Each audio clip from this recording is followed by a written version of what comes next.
नमस्कार दोस्तों, एक माँ बेटे का अनमोल प्यार। आइए हम आपको ऐसी कहानी सुनाते हैं। माँ, मुझे कुछ महीनों के लिए विदेश जाना पड़ रहा है। तेरे रहने का इंतजाम मैंने वृद्ध आश्रम में करवा दिया है। तकरीबन 30 साल अविवाहित डॉक्टर संदीप ने देर रात घर में घुसते ही अपनी माँ से कहा। तब माँ बोली, बेटा तेरा विदेश जाना जरूरी है क्या? माँ की आवाज़ में चिंता और घबराहट साफ झलक रही थी। तब डॉक्टर संदीप बोला, माँ मुझे इंग्लैंड जाकर कुछ रिसर्च करनी है। वैसे भी तो कुछ ही महीनों की बात है, फिर मैं आपको वापस घर ले आऊँगा। जैसी तेरी इच्छा बेटा, मरी सी आवाज़ में माँ ने कहा।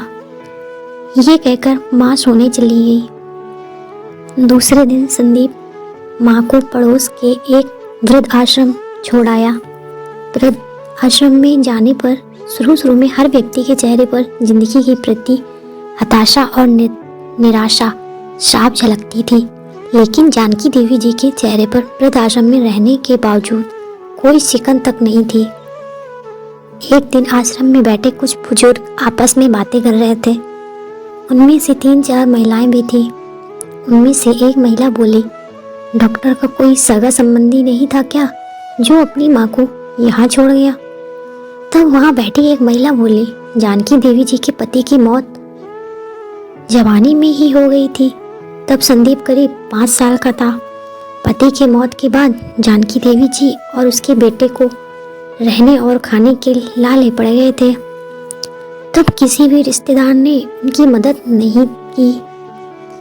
जानकी देवी जी ने दूसरों के घर में झाड़ू पोछा करके अपने बेटे संदीप को पढ़ाया लिखाया। संदीप भी पढ़ने लिखने में बहुत होशियार था, तभी तो वो डॉक्टर बन गया।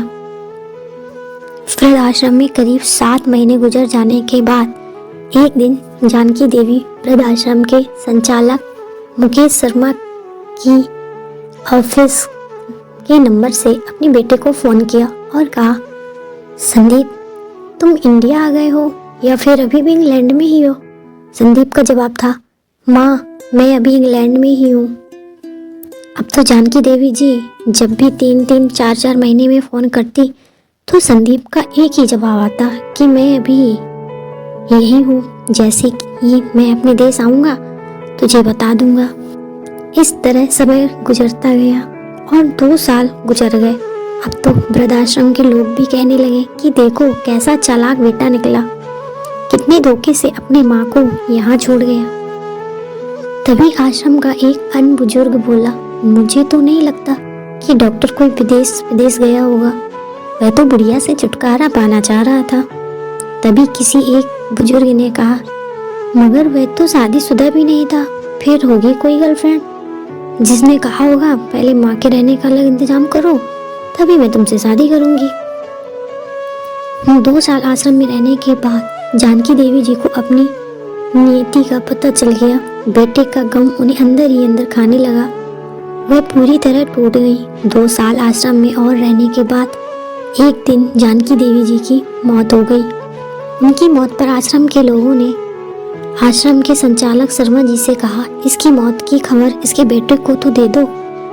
हमें तो नहीं लगता कि वह विदेश गया होगा, वह होगा यहीं कहीं अपने देश में। तभी शर्मा जी बोले, इसके बेटे को मैं कैसे खबर करूं? उसे मरे तो 3 साल हो गए। शर्मा जी की ये बात सुनकर वहां उपस्थित सभी लोग हैरान रह गए। तभी उनमें से एक बोला, अगर उसे मरे 3 साल हो गए तो जानकी देवी जी मोबाइल पर बात कौन करता था?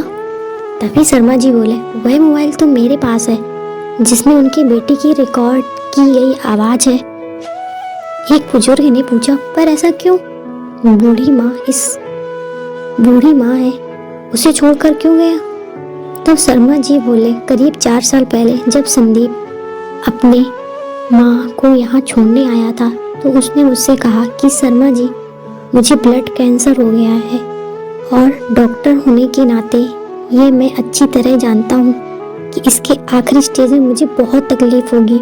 मेरे मुंह और मेरे मसूड़ों से ही खून भी आएगा। मेरी ये तकलीफ माँ से देखी ना जा सकेगी, वह तो जीती जी मर जाएगी। मुझे तो मरना ही है, पर मैं नहीं चाहता कि मेरे कारण मेरे से पहले मेरी माँ मरे, मेरे मरने से पहले 2 कमरों का हमारा छोटा सा फ्लैट और जो भी घर का सामान आदि है वह मैं आश्रम में दान कर दूंगा। ये दास्तां सुनकर आश्रम के सभी लोगों की आंखों भी नम हो गई। जानकी देवी जी का अंतिम संस्कार आश्रम में ही कर दिया गया। उनके अंतिम संस्कार में शर्मा जी ने आश्रम में रहने वाले बुजुर्ग के परिवार वालों को भी बुलाया। माँ बेटे के इस अनमोल प्यार और अटूट दास्तां का कुछ लोगों पर इतना असर हुआ कि कुछ बेटे अपने बूढ़े माँ बाप को वापस घर ले गए। उम्मीद करते हैं कि आपको ये कहानी, माँ बेटे के अनमोल प्यार की कहानी जरूर पसंद आई होगी। नमस्कार दोस्तों।